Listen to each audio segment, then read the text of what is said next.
Welcome to the Autosportradio.com 2018 show. I'm your host, Don Kay. We're live from McGilvery Speedway, 30th and High School in the fabulous town of Speedway, Indiana. Tonight's show is presented by Honda HPD, the Indianapolis Motor Speedway, the Verizon IndyCar Series, and the SVRA. A couple of things to mention, kind of sad actually. For those of you who hadn't heard, and I can't imagine you didn't, the passing of Jerry Sneva last Sunday. He was a really neat guy. He was a 1977 Rookie of the Year at the Indianapolis 500, and I believe he ran his last race in Michigan in 1982, I think it was.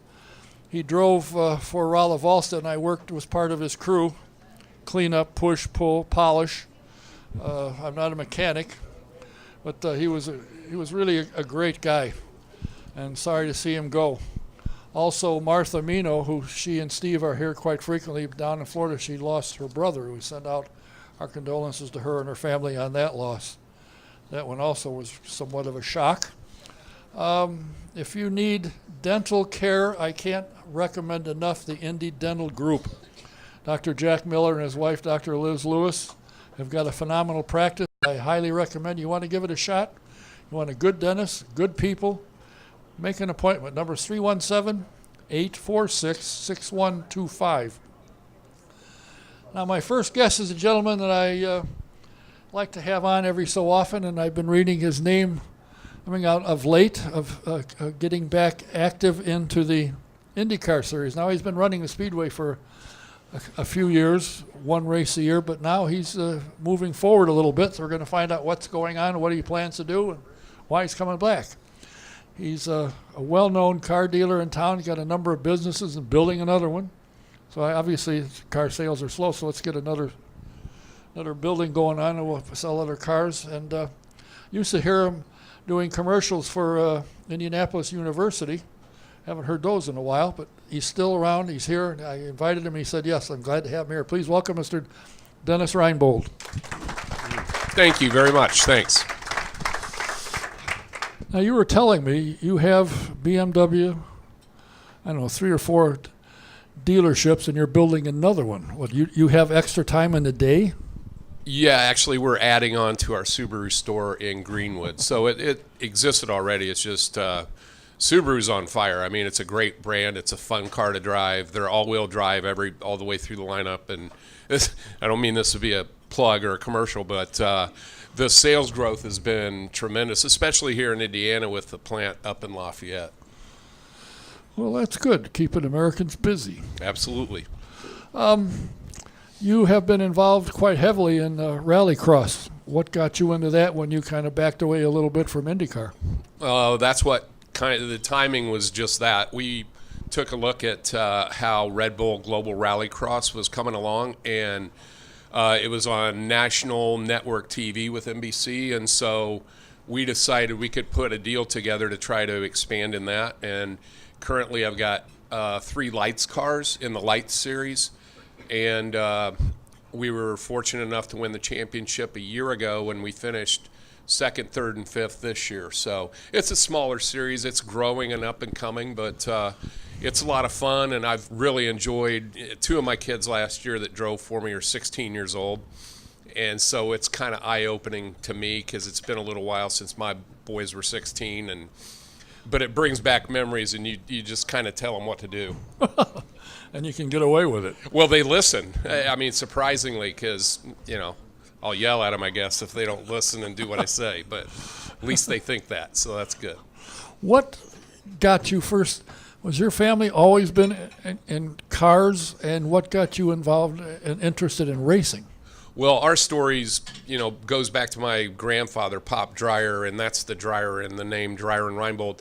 He, my uncle and cousin owned the motorcycle dealerships over on West Washington Street, and I grew up in a house right there.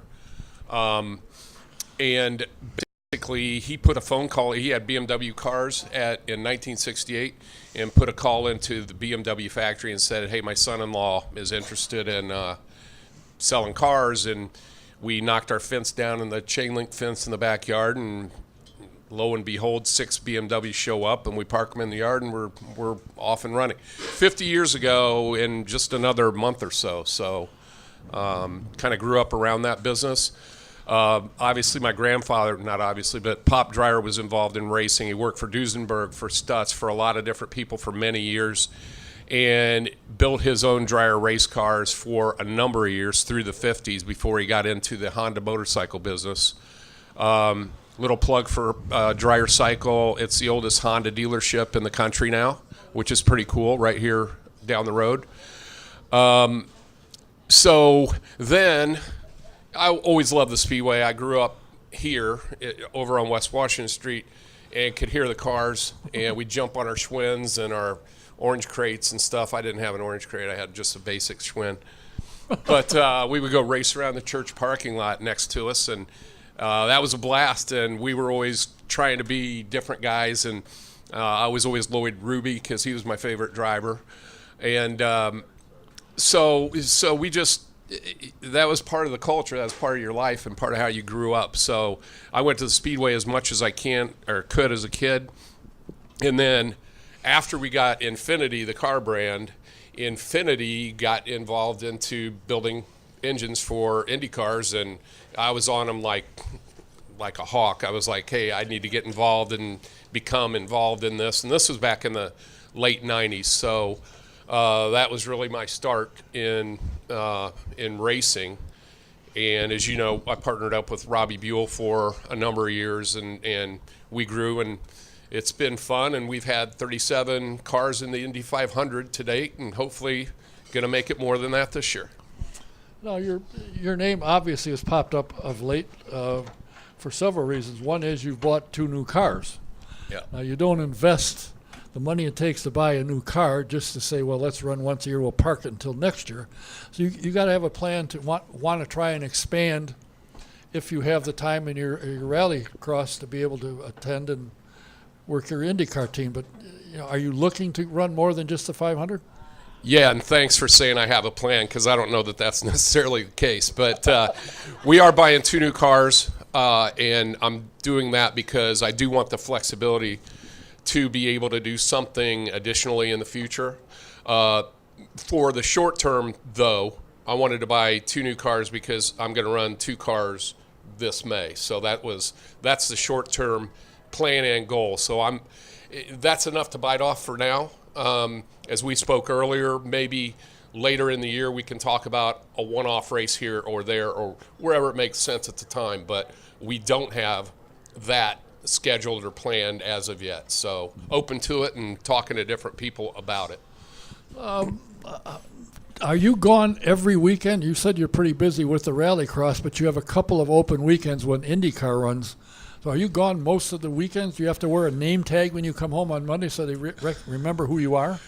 No, I'm fortunate. I've got my stores are set up basically where I have 3 different managers, and each of them have been with me 20 plus years. So one will be 45 years as of Thursday. So, hopefully they ran out of questions to ask me a long time ago.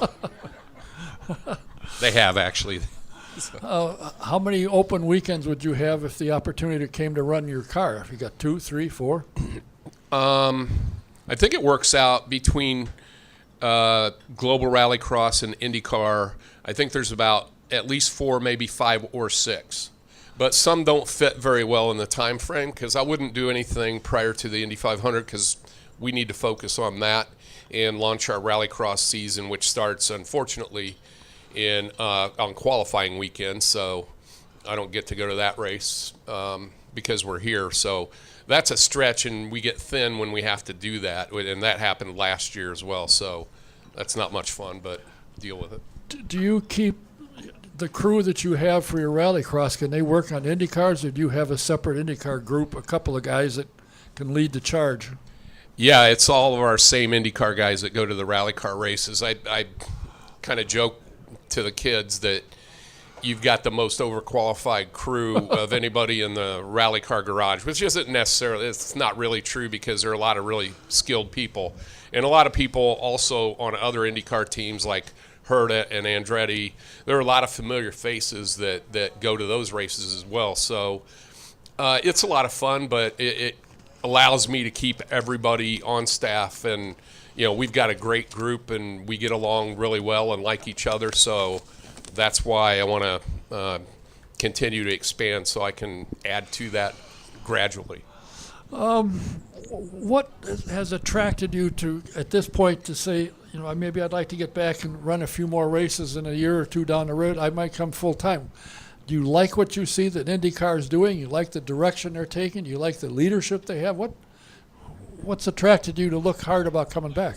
Yes. I mean, to all those questions, I think IndyCar is going the right direction. I don't need to be biased on answering that because, I'm more of an outsider than I used to be by just doing the Indy 500. I show up for a few weeks each May and try to become a part of it, but I'm not involved in the daily operations, but I do like what I see, and I like, the people that I've talked to. My exposure to IndyCar is very low right now, but I do believe in the path that they're taking. Have you seen a new car? Have you heard, what it's doing, how it's performing? Yeah, I've heard several things. It looks pretty cool. I think the visual part of the car, that's really not me. I'm not a guy that gets wrapped up in that, but I've been surprised that a lot of people I talk to are very wrapped up in it and very, adamant about the fact that this looks more like a race car than what we've had before. So I'll back off of that and just respect that opinion, and that's good. Anything that adds excitement and viewership and interest, I'm all for that. Obviously, you won't be in Phoenix for the test unless you go down and watch just to see, because the thing that I found is Montoya and what's his face, when they tested the car, said they run nose to tail very well. And then I was told by one of the tech guys, they said, you got to wait until you get 10 or 12 cars on it. That'll tell you how they react in the air. But right. So far, everybody thinks they're going to race really well. And if you saw Joseph's explanation of the car, he said one of the things the driver's got to take into consideration, they'll be driving more. It's more than just turning left. You got to control.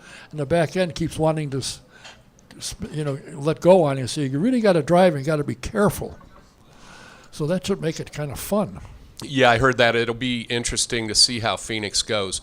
I'm not going to go to that because when we stopped running full-time, I went to the St. Pete race, and I hated every second I was there because I didn't have anything to do. I didn't have anybody that really needed to talk to me, and I felt like everybody was feeling sorry for me, and I felt sorry enough for myself. So it was a tough place to be. So I don't like going to racetracks unless I'm doing something at the racetrack.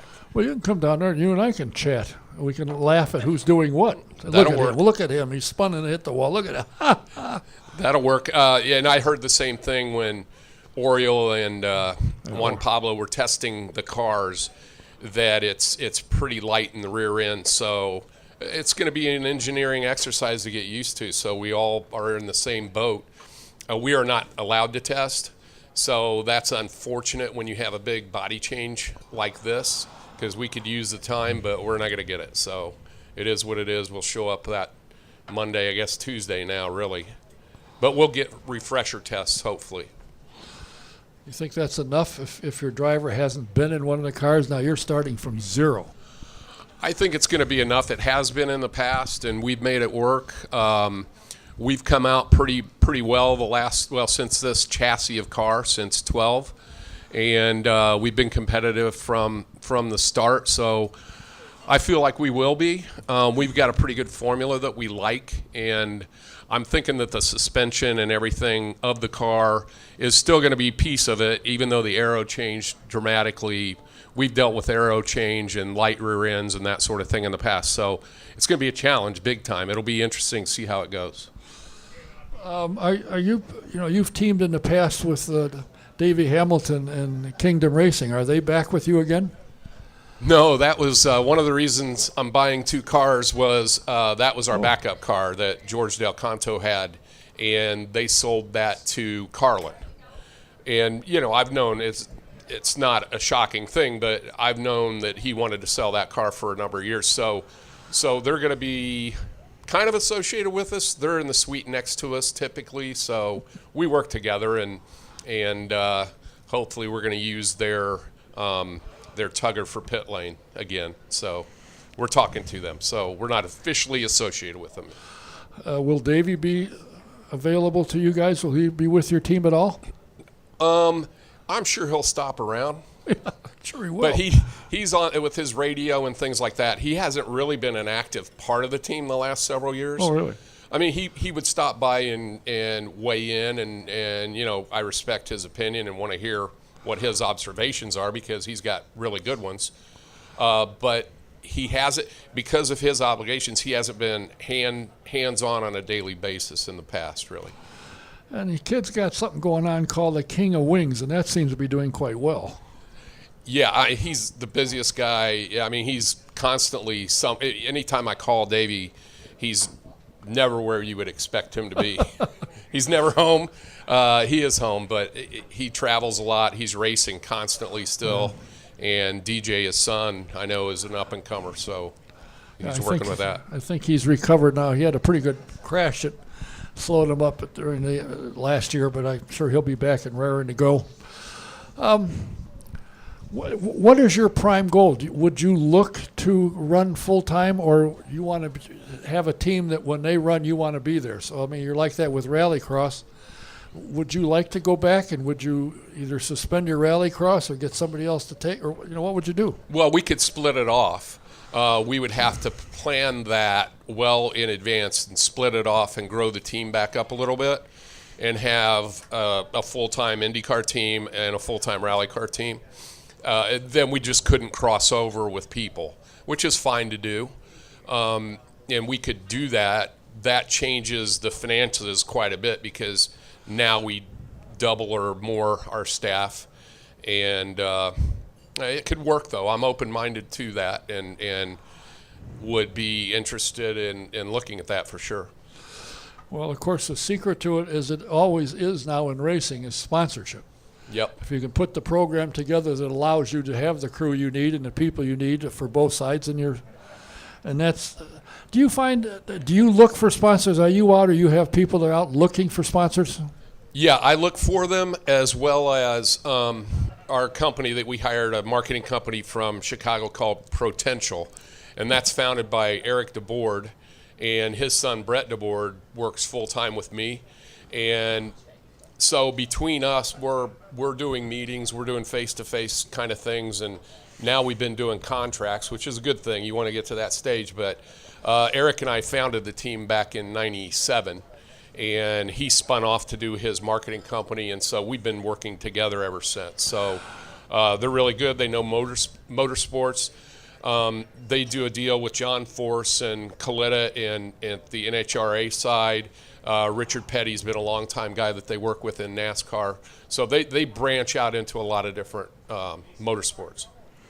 That sounds kind of interesting. That are you or are they finding doors are opening a little easier in the IndyCar world, that people are starting to recognize? Because in my opinion, if you win the IndyCar championship, you're probably the best driver in the world. I mean, Formula One says they are, but they run on street and road courses exclusively.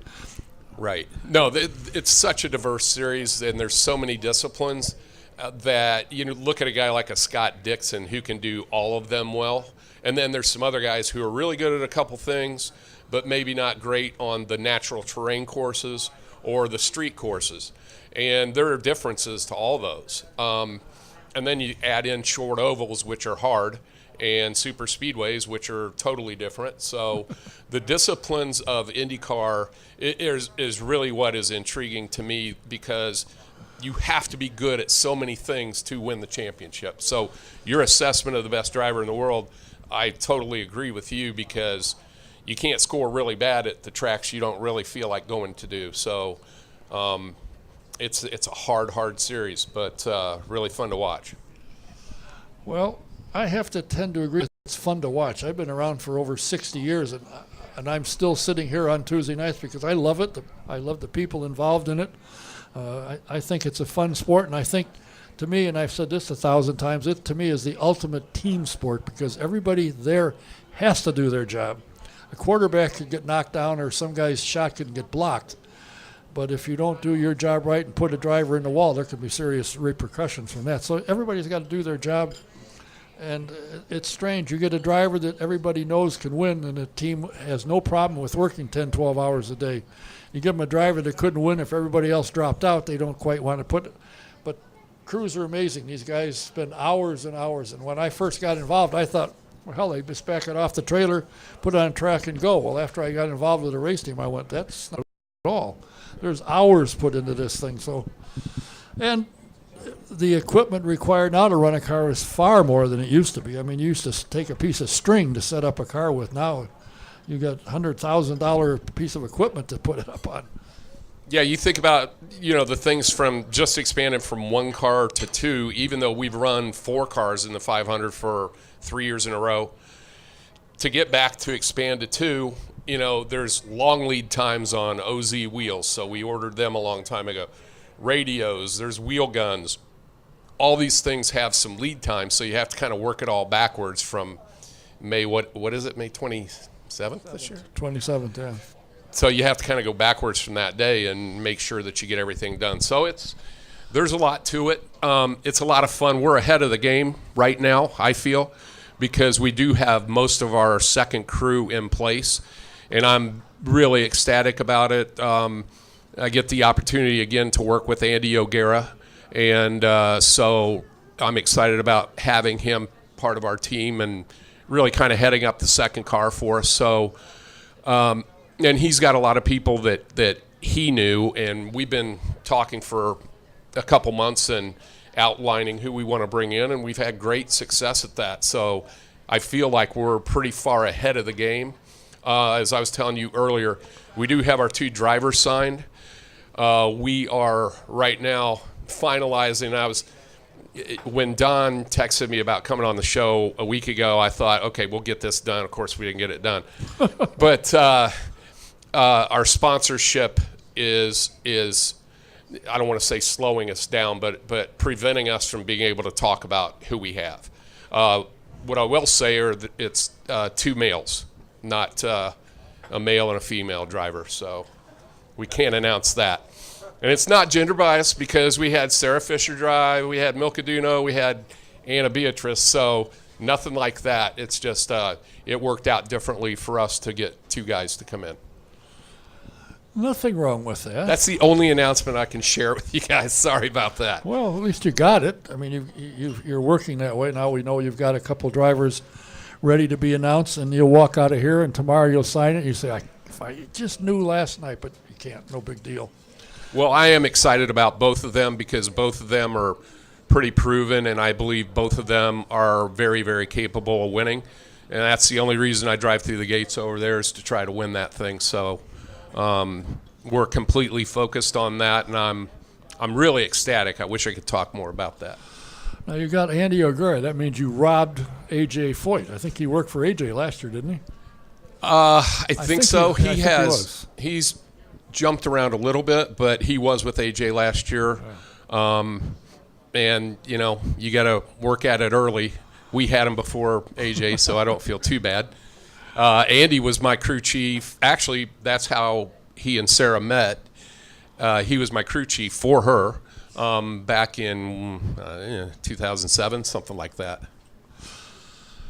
Does that mean Johnny O comes along, too, to peek over his shoulder? Johnny O is not part of the crew, but always welcome. Sarah is not part of the crew, but always welcome. I see. So that means Johnny O will be there, and he'll be there, and Gene will be tending to the pub. Well, that's good. To me, it's interesting. A man like yourself, and the business you have, very successful business. You take the time and like to get involved in racing, and do it in style. Like I know quite a number of people that have bought vehicles from you, and they rave about the service and how they're treated and all that kind of thing. And you run your race team the same way. It's a class operation. It's not a slipshod. If you don't have the money for the shoestrings, you just don't do it. So. Well, thanks for that. I just look at it like, this is I race because I love racing and I'm addicted to it, but it's also a good way to support the community. I try to support the Pacers and the Colts, and as a community business, we try to help each other in the area, and Indiana is known for that. Indianapolis is known for that. I mean, you look at all the volunteers, at the 5,000 volunteers during the 500 festival, for the marathon, for the parade, for all the events that go on. It's like, that's why we host great events here and get the Final Four all the time and things like that. So it's a great community to be part of, and I love it here, and born and raised, so wouldn't change a thing. And your education at the University of Indianapolis was top shelf. Absolutely. My study habits, maybe not, but the education was fine. I used to hear a lot of commercials that you did for them, and I haven't heard a peep out of you in a while. What's the deal? I don't know. I think I got fired. Oh. Well, I don't hear anybody else talking about it either, so they haven't hired a replacement for you yet. Well, maybe there's hope. I don't know. I'll hold it out. You still do a lot of your own car ads. I do. You got time in your schedule. You're building an addition on a building. You've got these other dealerships to keep an eye on, but yet you got time to make commercials. That's amazing.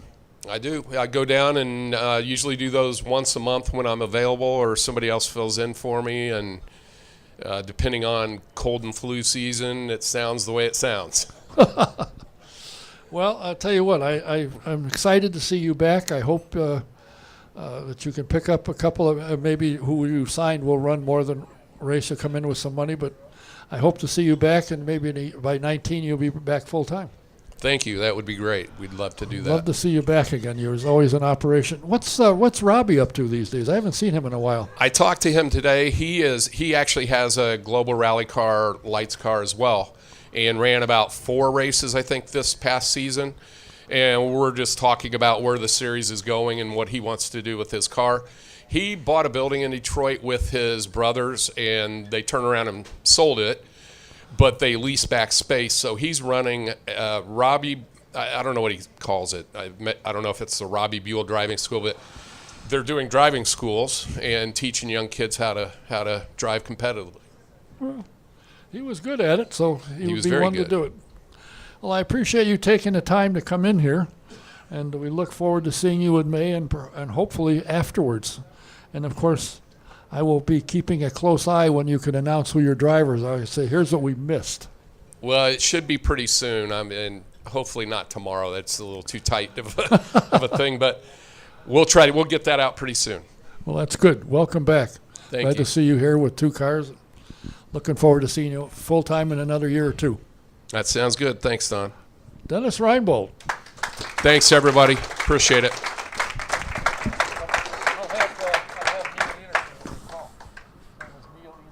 Okay. Yeah. I hope my next guest is here somewhere. Oh, yeah, he's still awake. I want to mention those of you who are ready. By the way, he wants to meet you. He said he's never met you before. It's only 38 days until the first race of the IndyCar season. So, it's right around the corner. And if you're looking for something different and exciting to do, you got to go over to the Indianapolis Motor Speedway Museum. They've got the pace cars on display and the engines of the 500. So you want to get by there, and you'll see this lovely blonde at the front and harass her a little bit, and she'll let you in for a mere $8 or whatever it is. I want to remind you also that Sam Pierce Chevrolet in Daleville, Indiana, is the place to go for a new and used experience. I don't like used cars. You'll find out why Sam is always rated at the top of customer satisfaction. You just take I-69 North to exit 34, go south 1 mile, and you won't miss them. It's right there. You're looking to find out why these drivers love driving open-wheel Indy cars? Take the Indy racing experience, and it'll tell you. You'll feel it. You'll understand it. Call 317-243-7171, or you can go to their website at indyracingexperience.com. Find a date at the Speedway that fits with you, and while you're there, or if you sign up online, In the promo box, put SJ1. You get a 50% discount. But give them a call. Ask for Shonda, 317-243-7171. Take a ride. You will be thrilled. And if you are a vintage car buff, you've got to go to svra.com and subscribe to the Vintage Racing Quarterly. It's a great magazine. You find a lot of the cars that you knew as a young guy or gal, and you find out, geez, they're running. They're out on the track. So check it out. Subscribe to the magazine. You'll love it. And speaking of SVRA, the 2018 season is about to kick up. From February 16th to the 18th, it's the Bob Williams Heritage Cup and Driving School from Roebling Road Raceway in Bloomingdale, Georgia. If you're anywhere in the area, put it on your calendar and get over there. You'll have a great time. And the following is the Sebring Vintage Classic at Sebring International Raceway in Sebring, Florida. That's March 1st to the 4th. So do yourself a favor. Check out vintage racing with the SVRA. Do you need any embroidery? Stitches 2 is the place to go. They're on Gasoline Alley. Just give Fran a call. Her number is 317-271-3444. She can help you. Pull it, drag it, throw it. However you get it there, she'll take care of it for you. And if it's time for insurance for your home or your car or your commercial property, call Mike Pardee at VP Insurance. He's located at 5004 West 16th Street in the beautiful Speedway. He can help you, and most people that have signed up from here have said, wow, they're good. They got great coverage at less cost. So give him a call. His number is 317-248-0070. That's Mike Pardee of VP Insurance, 317-248-0070. My next guest is a young man who's been here on a number of occasions. He is a very popular young man, and everybody was interested when I said he was come here tonight. The last time he was here, within 48 hours of him being here, he announced his deal. And it's kind of interesting how it happened. He's a well-respected young man and has represented teenagers in a number of things. Very interesting young man. We're glad to see him back. Just come back from a test or see how that worked. He's here, smiling as always. Please say hello to Mr. Zack Veach. Thanks, guys. What's it like after all the time? Now, I got to say, you wanted to get the IndyCar, but if it didn't work and you got a ride back in Indy Lights, you took it. You didn't sit around and mope. You just went ahead and drove a car. Yeah, well, I mean, the reason we do this is because we love racing. It doesn't matter. I mean, obviously you want to be an IndyCar, but, I mean, at the end of the day, as long as you're racing something, that you still enjoy it. So. And you learn. Yeah. No, I mean, I'm beginning to learn that winning Indy Lights races are a lot easier than driving an IndyCar. So, I'm more than happy to spend some time in Indy Lights. Now, this puts your broadcast career on hold? Thankfully, yes, yeah. Thankfully? Well, I thought you did a nice job myself. No, thank you. No, I mean, I love doing the broadcasting side, but, it's like one of those hidden talents. You're good at it, but it's not what you want to do. I mean, one day, for sure, I'd want to do it. I've enjoyed my time with IndyCar Radio and everyone there, but it's not as fun as driving a race car, for sure. Now, you have driven for lack of a better word, the old car. Now, it's the same chassis, but new body design and new stuff. You just got through testing. How is it? How comparable is it? It's fast. I mean, compared to the old car, it just feels so much faster. At the end of the straightaway, we're really not seeing that big of a gain. It's usually anywhere between 8 to 15 mile an hour faster. I think we're about 10 mile an hour faster down the straightaway at Sebring, which it's a short straightaway. We run the short course there. So that's a pretty big difference. But the main thing is we've lost so much drag with the new car. The old car basically had parachutes hanging off of it in every which way. And when you'd get up to about third gear, you'd really just kind of feel the torque of the engine die. You'd stop feeling that pull. With the new car, you feel that pull. It's throwing you in your seat all the way through sixth gear until you hit the brakes at the end of the straightaway. So that's been a lot of fun. As a driver, it just feels like we've gained, another 200 horsepower, even though it's the same engine. Have you found that when going around a corner that the rear end does have a tendency to want to snap out on you? Oh, yeah. It's lively. I mean, luckily I haven't spun it yet, but I look like, it's a bear, and you just keep poking it. The next test, not at Phoenix. We're going to stay well within the range at Phoenix, but we have one more Sebring test before St. Pete, and I think it's my goal to push the bear too far there because I'm going to have to know before we get to St. Pete for sure. Do you have more control of the car now than you did in the old car? I'd say so because you're getting more feedback. The old car, where it had so much downforce, it felt like you either had all the grip in the world and then no grip at all. It would snap, and then, really without you even knowing that it's going to get to a point where it breaks away, it was just immediate. The new car, it still has a good amount of downforce compared to the DW12. Basically, it's in between the car that we had last year and the DW12. It's right in the middle. But yeah, it gives you that feedback the whole time. You're getting little hints. Okay, I'm getting close. The rear is going to break out. So right now, I think all the teams really, we're trying to figure out, is this a characteristic of the car? Is this something that we're going to have to live with? Is it going to be free on the entry of the corner everywhere we go? Or is that something that we can tune out of it? I think each team has found a little success in that. But I think it's still always going to be kind of a factor of this car. Until maybe Firestone comes up with a new tire, because we don't really get a whole new tire until Toronto. And you have to think that the old car had, with the bumper pods on the back, had a lot more weight towards the rear of the car. So, of course, they've done a great job in designing the tires to be really good for that car. So maybe there's just something small at the tire that's going to change and take this away. But I hope not, because it's made a lot of fun to drive. There's nothing like going into a corner like Sebring, turn 3, the fire tower corner. I think you're like 120 there, and the thing steps out, and you're like, oh, okay. Well, that wakes you up. It's good to know.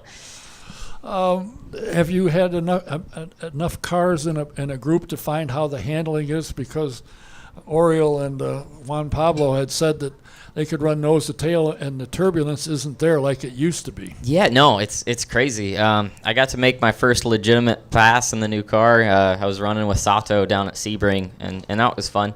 The car definitely follows a lot better. It's a couple of times I ran in traffic with Jones, Dixon, and then Sato, and it confuses you because you're used to the old car and even the Lights car where, okay, I'm going to get close to this guy, I'm really going to lose a lot of grip, so you start making slight differences in your driving.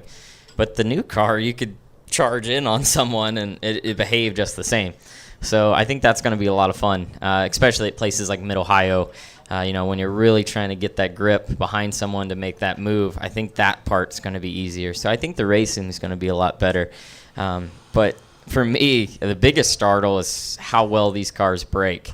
Because, Barber, when I did that IndyCar race, turn 5 is, kind of a hard braking zone, but it's really only one. You go to Sebring, and every corner you're standing on the brakes, but one basically as hard as you can. And it's eye-opening.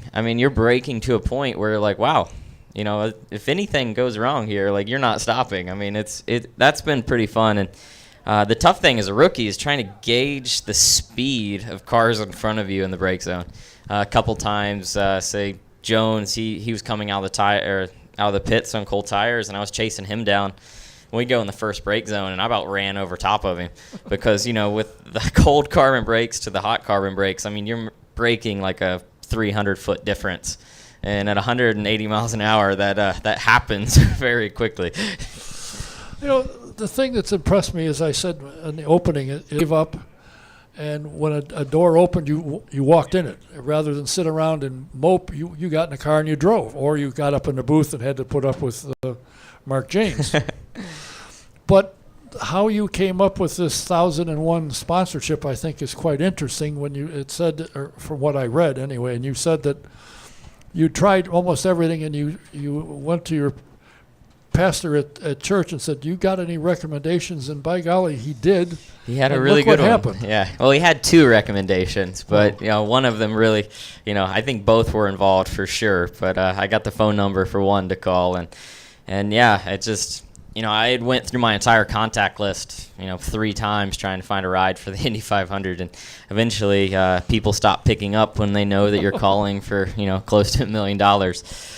But we were lucky to find Dan and his group with Group 1001, which is an insurance firm that's focusing on life and retirement plans. And they're just kind of at an interesting transition in their life that they want to focus on empowering youth through their ways to kind of see their future. And in a way, they empowered me to kind of achieve my future. So it's just two groups kind of trying to get to that last, that final stretch together, and it just worked out perfect for us. I got to think that you're going to be making a lot of appearances for them, talking to the youth of America and enlightening them that don't wait until you're 60 to save money because it's too late. No, exactly. I mean, that's one thing that was big with us is I've obviously done a lot outside of the car, but, that's just because it was a platform I could use. If we're only doing this for selfish reasons to gain money and win a bunch of trophies, what the hell are you doing it for? So luckily with them, they have a very broad community outreach. They really care about the communities that they're involved in, and that kind of lined up perfectly with some of the things that I was doing. So I'm really excited to show you all some of the things that we're going to do later in the year, because I think some of it's never been done with racing and a sponsor before, and it's going to be a lot of fun.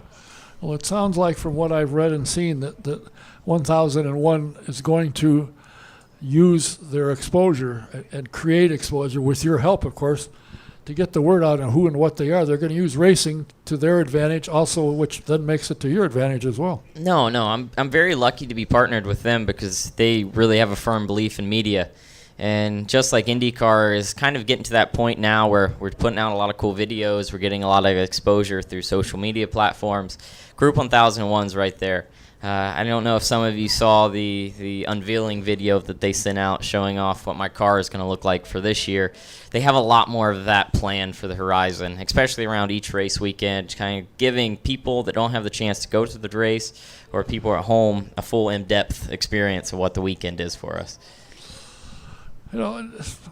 I can't say enough for how you've progressed. Now, I was looking to pick up a picture, and I picked up the first one, and it didn't have the right engine logo on your shirt, so I went searching, and I found the one with this outfit, actually. Perfect. On. And I was talking to one of the teams that was thinking they wouldn't get to do the testing for Honda because Michael was making up his mind or whatever he was doing, playing one house against the other, I guess. And they were invited. They said, but then when Andretti showed up for the test, they caught up real quick. He said they've got a pretty good group of people, and they're not fooling around. They're serious. Yeah, no, I mean, that's from day one. Of course, I've always known that with Andretti. Doing USF 2000, Pro Mazda, and Indy Lights with them, it was no secret that they're so dedicated to performance.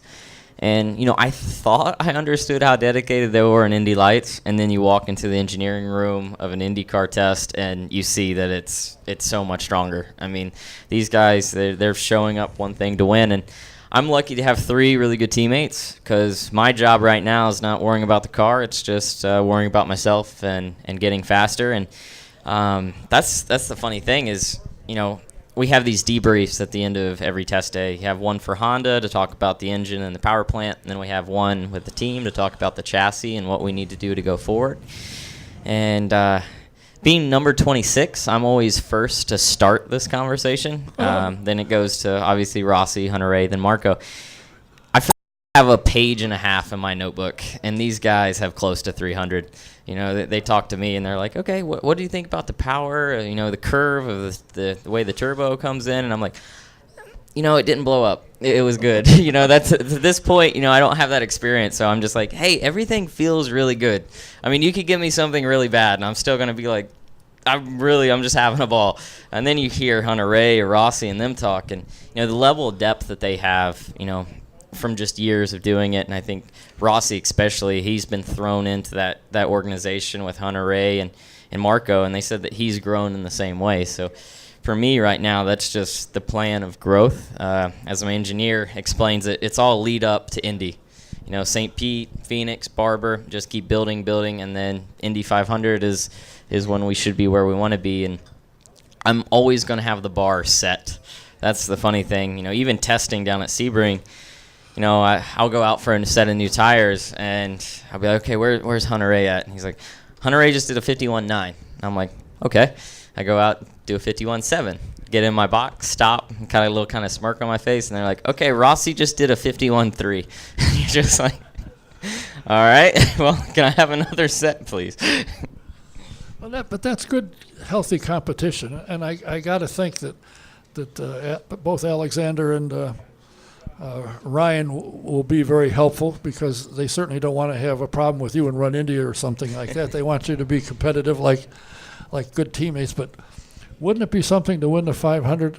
I mean, what's happened to Alexander Rossi since he's won? When he was in Formula One, I'm sure people knew he was there, but now this past weekend he was down in Tampa driving the car with the NHL trophy. Yeah, Stanley Cup, driving around. I mean, he's all over the place. He's on television, and it's remarkable. I think what has happened to him, the exposure he's got. I got to think when the first 6 or 8 months he was astounded at what happened, and it hasn't stopped. He's all over the place. I mean, obviously, that's the one that you want to win. But I saw something that was really good. It says success is never bought. It's leased, and every day rent is due.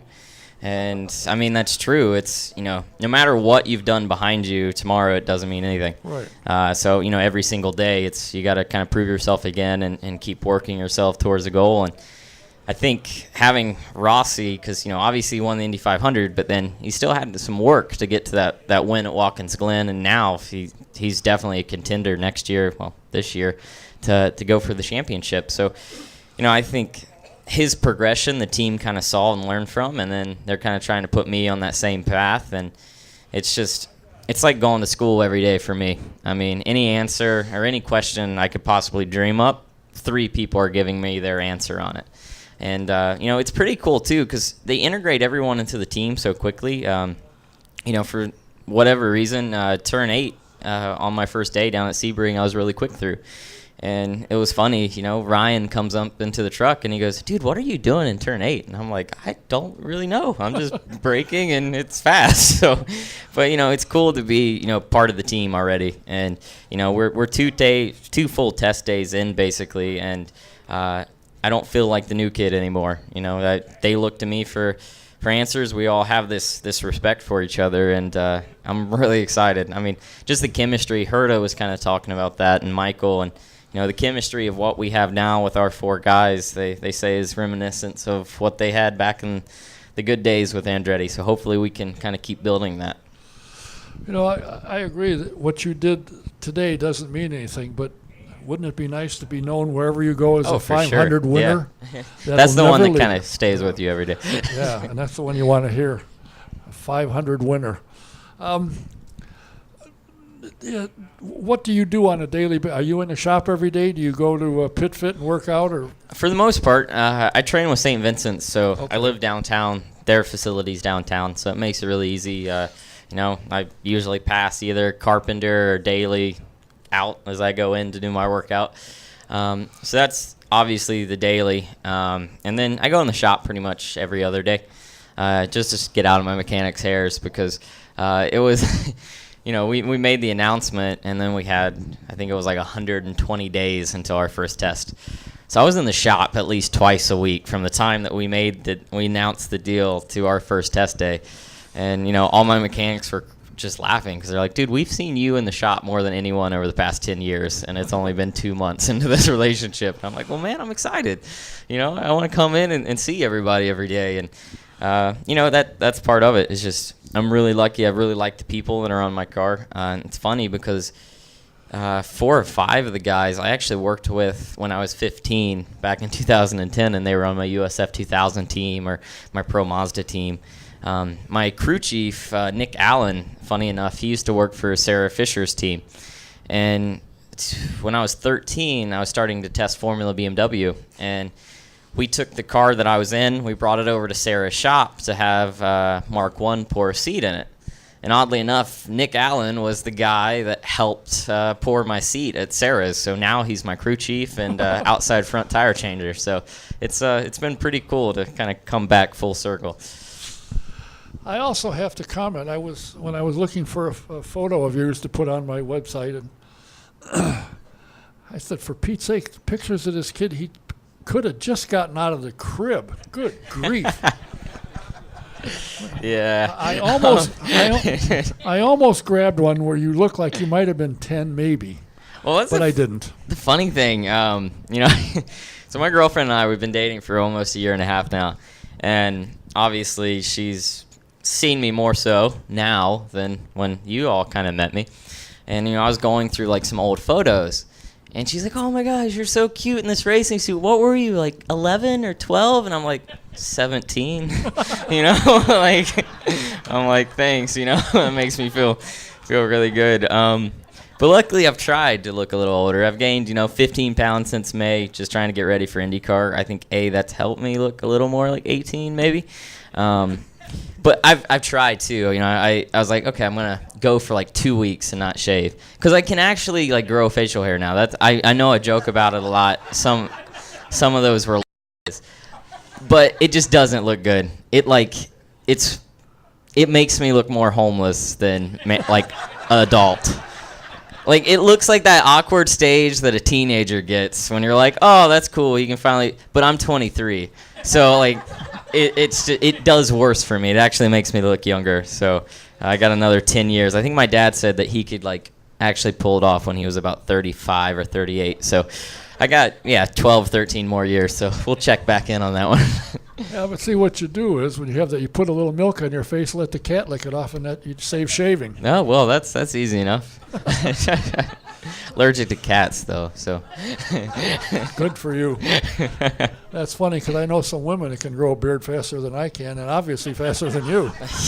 Well, yeah, I mean, but you don't point that out. That's the surest No. way to die. No. I've learned slowly that, especially we live together now, and there's just certain things you ask, there's certain things you just let lie. That's been a big part of my adulthood now. I'm learning what not to say. See, there's a lot of married men in here. They're tipping their hats, so I'm catching up to you guys, yeah. The last interview that Dan Weldon did was here, and I said, how's things going? He said, well, it didn't take me long to figure out who's the boss in this operation.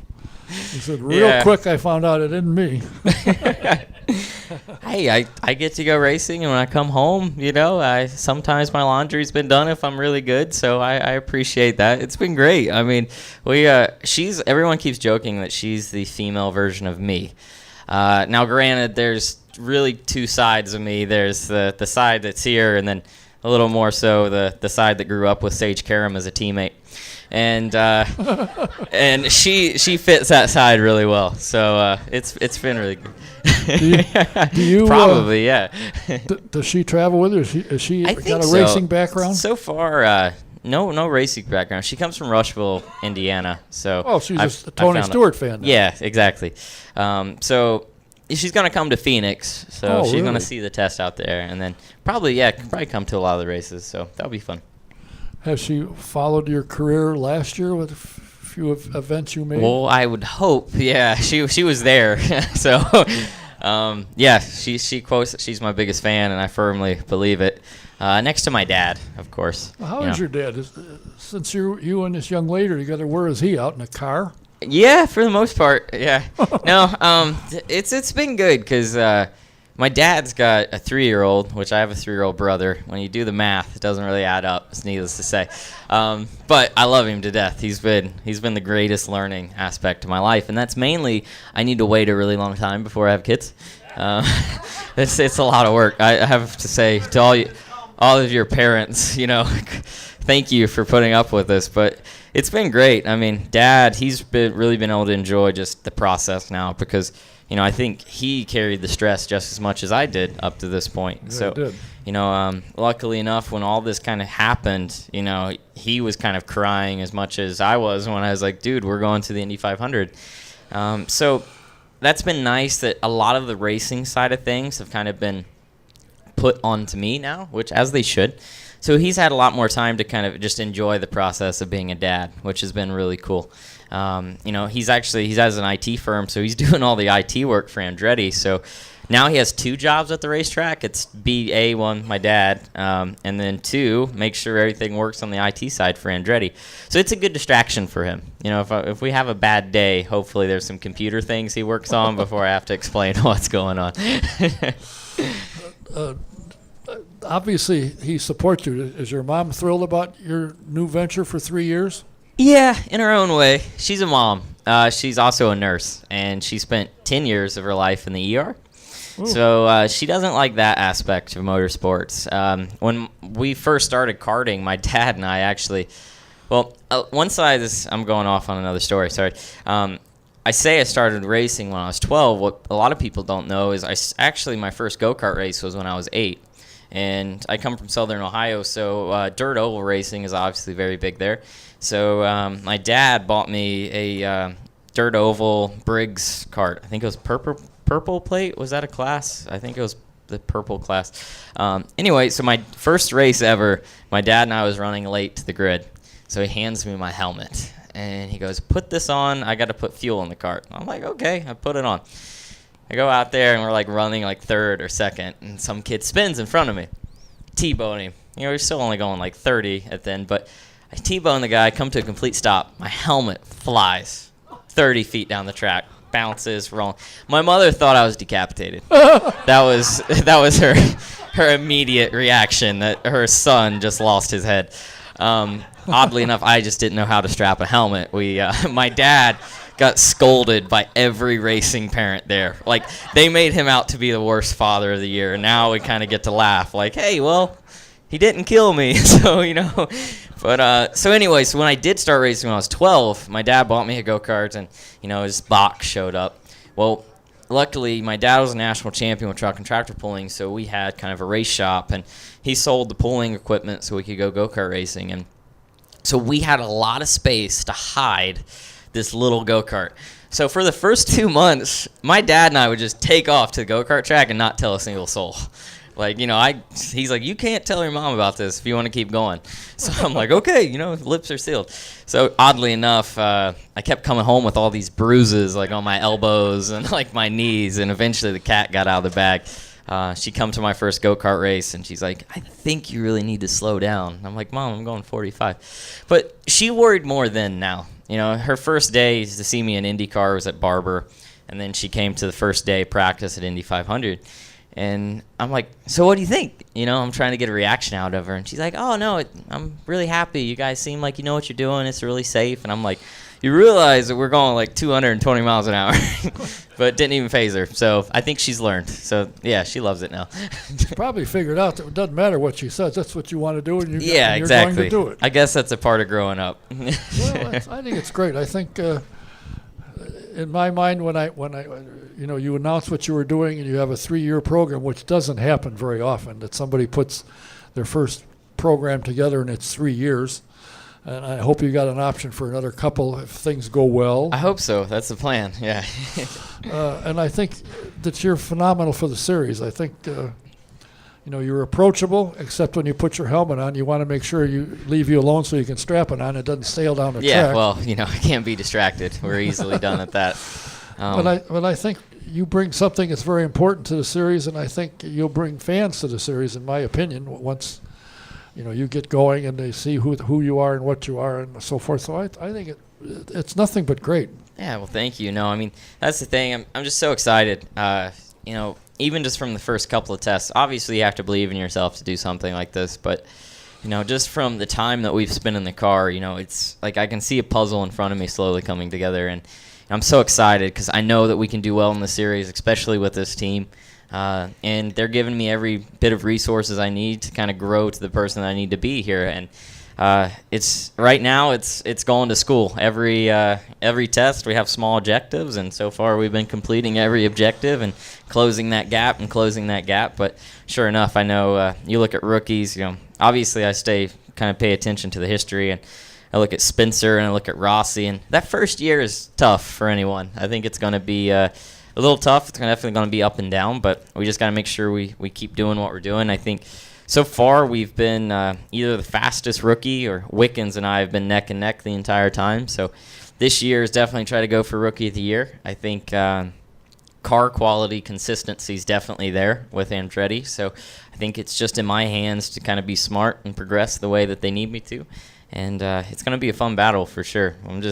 I'm excited. It feels real slowly, but when I show up to St. Pete and there's fans and, the practice sessions have gone from 8 hours to 45 minutes. Oh, truck and tractor pulling. Sorry, I got ADD. When the sessions actually go to 45 minutes and, you're there to compete, it's going to be the real deal for sure. Well, I think the advantage that you bring also is that your crew knows you can win. Yeah. So they've got to give you the card so that you're able to win in, and that's what makes a team click, I think. It's nice to have that confidence. It's funny. I was joking with my dad, and I was like, Indy Lights, it's not, it's hard. It's a very competitive series, but you do well in Indy Lights, and you end up becoming a big fish in a real tiny pond.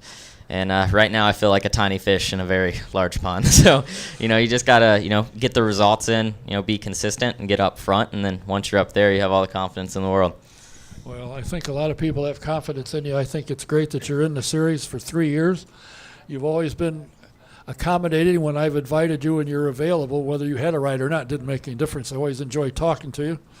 And I think you're going to find you're going to have a huge fan base following you, because I know a lot of people, when I said, Zack Veach is coming. Really? Well, yeah, that's what he said. That's what Ryan said, that you'd be here. Yeah.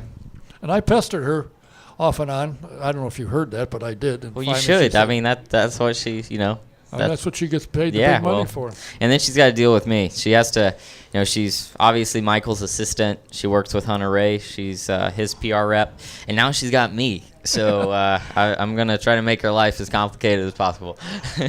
Well, you might warn her. She'll hear from you again down the road when the season gets going, see how you like it, how it is. We wish you nothing but the best. We'll be watching to see how you do in Phoenix, and, of course, I'll run into you down in St. Petersburg. Yeah, no, I'm looking forward to it, especially Phoenix. When you get to IndyCar as a young kid, you're just dreaming. One of the highlights, I'll finish this up, you want to drive at night. Obviously, if you came up from, kind of the dirt side, you would have got to do that much earlier. But, we only really got to run at night once in USF 2000 because we were at IRP and it rained until like 10 o'clock and we started at 1 a.m. But all the testing out there, we have some testing in the afternoon, but most of it is, as the sun's going down, the lights come up, and that I'm really excited for that. I hear things are pretty different at night, especially in an IndyCar, so I'm definitely excited to figure that one out. Well, a lot of the drivers like driving at night. They like the night racing. Yeah, for sure. That and Texas. Everyone thinks I'm crazy, but Texas is one of the races I'm looking forward to most. You watch that as a fan, and you're like, wow, okay, this is IndyCar racing. Yeah, that's right. And don't forget that Greg Ray won a race. I believe he won the race down there, and coming into turn 1 and 2, and he made a pass in the grass. Yeah, so you can do it. I think Sato tried last year. There's a way to do it, and I guess a way not to. I'll have to look up the video you're talking about and try to do that one. Well, we're really pleased for you for your efforts that finally paid off, but you never got. I'm sure you got down, but whenever you came in here, you were still looking and were upbeat and ready, and here it all panned out. We're looking forward to seeing you down in St. Pete. Good luck to you. Glad to see you here, and I know you're going to have a boatload of fans, so keep a couple of Sharpies handy. Will do. Thank you guys so much. Have a great night. Zack Veach. I appreciate you coming. Ryan, I'll be after you again, but it'll be into the season. I appreciate it. We would have been here last week if we weren't testing. That's what you told me. Well, that's how you got tonight. You said he's available next week. Okay. I appreciate it. Thanks for coming. Yeah, have a good week. See you next week. We will be here next Tuesday, same time, same place. I am working on a couple of projects on who I want to get. So, as I say constantly, don't forget, go to autosportradio.com. And when the homepage opens up, there's Autosport Radio shows. Click on there and you'll see who the guests are. Or if you get my Facebook pages, when I put it on there, you'll see.